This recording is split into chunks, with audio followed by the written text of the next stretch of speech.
next two parts of this round table looking at the quality of advice review through a life insurance lens focus on the contentious topic of risk commissions. And while the panel does discuss risk commissions, there were also a number of ideas that emerged during the conversation that had to do with the broader issue of advisor remuneration and new and different ways that were suggested that would remunerate advisors, risk specialists and generalist advisors for the time and the effort that it takes to manage and maintain their life insurance client base. It's a very interesting conversation.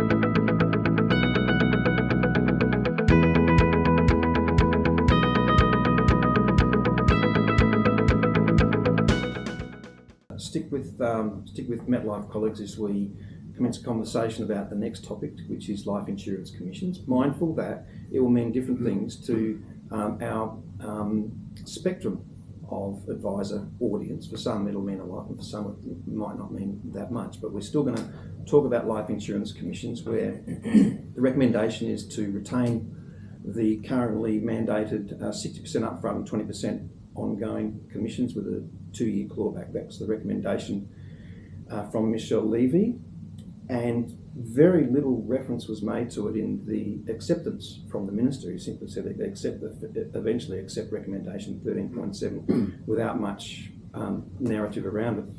But going back to Michelle Levy's report, December 22 report, she said this: "We were repeatedly told by life insurers and advice providers that the LIF reforms have been effective in better aligning industry incentives and consumer interests, reducing policy churn and improving the quality of life insurance advice." And Michelle said, "Many called for the retention of the existing commission and clawback rates. Some called for the upfront commission rates to be increased to 80%. However, Michelle retained a recommendation to retain commissions at their current levels because many called for them to be retained at their current levels, and there is some other rationale that she goes through as well." So starting off with the insurance firm and then working back down to the advisors last this time, I'm just wondering what your take is, bearing in mind that only on the 13th of June this year was it actually formally confirmed to the industry that risk commissions would be retained at all. So over to you, Nathan and Jeff, for any observations you might want to make on that. I think let's go through the history of this, because this has been almost 10 years in the making. When we go back to Asset Report 413 in 2014, that's where this started, where they basically said that commissions were the reason why advisors churned business. Now, whether we agreed with that or not, that was what came out of that, plus the Trowbridge report. That then led to the life insurance framework that we saw being proposed.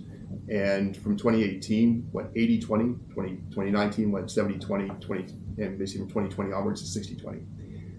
We then had the Hayne Royal Commission come out and basically saying, unless there's a good reason not to, Hayne Royal Commission basically said, or basically one of the recommendations was all commissions for life insurance products should be banned permanently. So knowing that came out literally 3 years ago, and today we actually get to retain commissions, whether it be level commissions, whether it be 60-20, or whether it be fee for service. I think that's a big step forward, because knowing what the end result could have been if the Hayne recommendations had came through, it would have eliminated commissions altogether. So where we are now, I'm actually really happy with now. I think we then go back to what we discussed with regards to statements of advice, removing the compliance situation. The question then becomes is the current commission stuff appropriate for the cost to serve? What we have now is that if we remove the SOAs and have different situations, does that lower the cost to serve? Does it make 60-20 actually affordable for the advisors to actually deal with the moms and dads who have lower premiums? And if that makes sense, because it's easier for you to serve them in whatever format it is, 60-20 might be appropriate. But again, I think we need to see how that plays out to see, can we actually get to those people who aren't getting advice now Is 60/20 appropriate for them? If so, great. If not, then let's look at how risk advisors are remunerated for what they're being doing. Okay, so there's different advice practices with different advice propositions, and so the answer may probably vary. We'll come to the advisors, as I said, at the end part of this conversation. But do you have anything to add, Nathan, before we move to Chris? No, I just think it's premature to be talking about alterations to the current 60/20/20 because we don't know the extent to which simplification is going to occur. Look, it's a whole different discussion if and when that exercise is undertaken. So Hayne was clear, unless there's serious evidence of underinsurance, then get rid of it. But I think the evidence around underinsurance is pretty compelling. As pointed out by Michelle Levy in her report. Correct. And NMG and Deloitte and ASPA and a range of others. So I do think that as life insurers, and we work with Kelly and Chris's team on this pretty robustly, we've also got a job to talk further to policymakers to say, look, the dynamic and the discussion around this sort of an issue has shifted from where it was 10 years ago. You've now got a professionalised industry. There's very little difference in product pricing between the key players. There's a best financial interest duty. And by the way, it makes it cheaper for the consumer. And we've got to keep pressing that message. Okay, thank you. And Chris, we can turn to you for anything you'd like to add.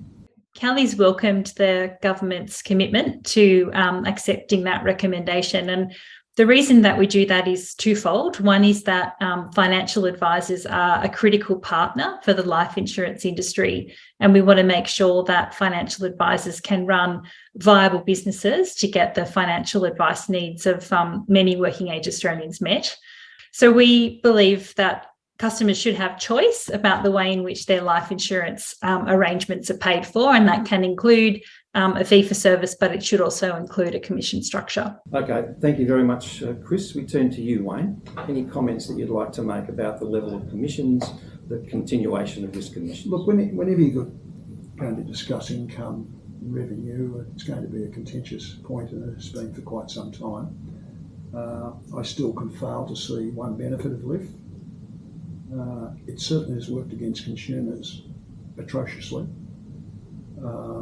To the extent that fewer consumers are receiving advice because not only that, Peter, the escalation in the premiums to existing clients has been horrific, and the time that advisors now spend just saving and qualifying business and reducing it to keep it on the books is taken away from active frontline work with new clients, which leads to lower new business activity, people leaving because their model just doesn't work anymore. So consumers have been impacted worse by LIF than possibly anybody, and I still fail to see a positive in LIF, if anyone can tell me. The whole REM model needs reviewing, and we want to bring new people into the sector. And if you just think about that for a while, an accountant can bring in a young graduate, a law student, etc. We bring in someone into the risk, and then when they earn their income, it's not guaranteed until 18 months' time. What other sector works in that environment? You're not painting a very happy picture. Well, I'm just painting the obvious. I'm comfortable that we've retained at least what we have. I think Michelle for that. But goodness, it needs reviewing. Do you have a solution, a particular solution to the current remuneration for financial one advisors to I live would say, certainly touching on what Jeffrey has mentioned, is the time and energy now spent by practitioners and their staff in managing existing portfolios. There's every reason for an administration fee to be paid to organisations who are trying to keep business on the books and deal with life companies, because it is bogging down the back office tremendously. And that prevents advisors from seeing their clients. So it needs a review, Peter. It may not be a change to the commission, but it may be in the form of an administration service to assist for the administration work. Paid by whom to whom? But they have to be paid by the life officer. That's who you're doing the administration on behalf of. All right, so I don't know the exact answer. I just know that the current system is not working. They want to attract new people. Okay. What would be the I next think step to solving the issue? Well, I of think remuneration? discussions with our association and Christine, just to talk that through, because we'll all be benefactors of a better outcome if it's more financially viable to provide a better experience for clients and customers. And that's just not happening today. Okay. When we reflect that one of the biggest sectors in the country is now 25%, it was 5 or 6 or 7 years ago, that's dramatic. It'll be an MBA study one day. Now, it's been terrific for my business, but we need more than one business going, well, 2 or 10. It's been terrible for the sector. What sector has taken a hit like this? Okay. So And it's sad. It's very sad. when we've spoken before, and there are advisors operating under the Bombora banner who simply find it commercially unviable, risk specialist advisors, to deliver a proposition that limits their remuneration to 60% upfront and 20% ongoing. But you might talk to colleagues, say like Dan in a minute, who have found a way to make it work, and others that I know have found a way to make it work. So it seems to be a fairly individual set of circumstances depending on the nature of the advice proposition. Well, it depends on your environment. And, as I've told you, Peter, we've had advisors that offer clients fee for service. One particular advisor, and 100% of clients have declined. So we've gone into accountancy practice and financial practices who have tried to introduce fees. It's been a disaster. We've had to come in and recover it.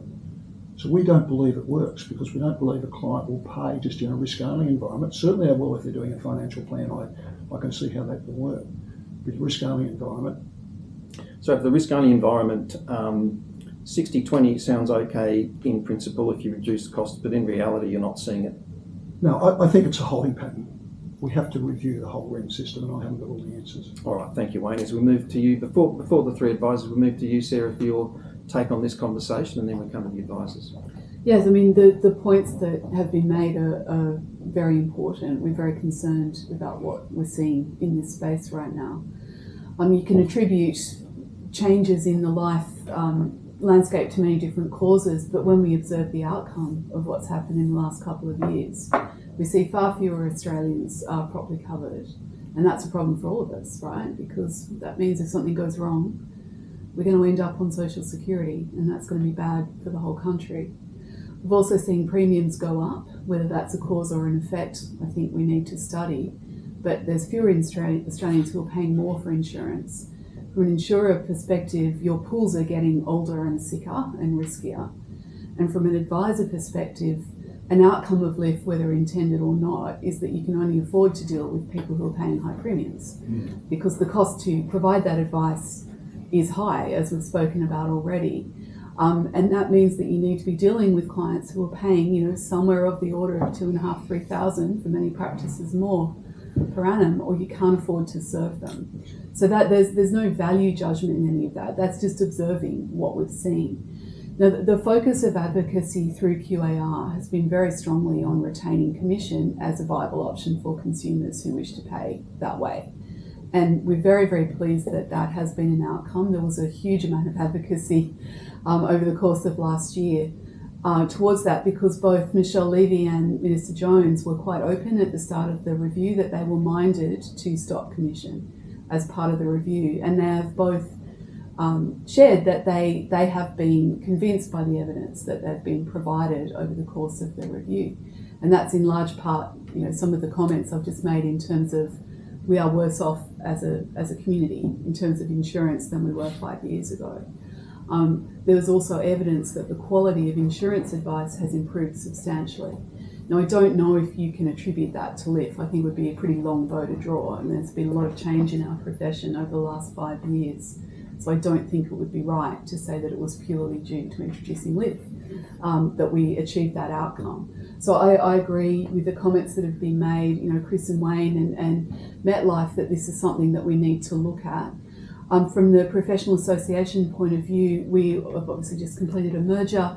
A big milestone for us is in August. We are looking at our policy platform and pulling that out again and having another look at it. So we absolutely see this conversation being an important one, and it's one that we will need to engage in.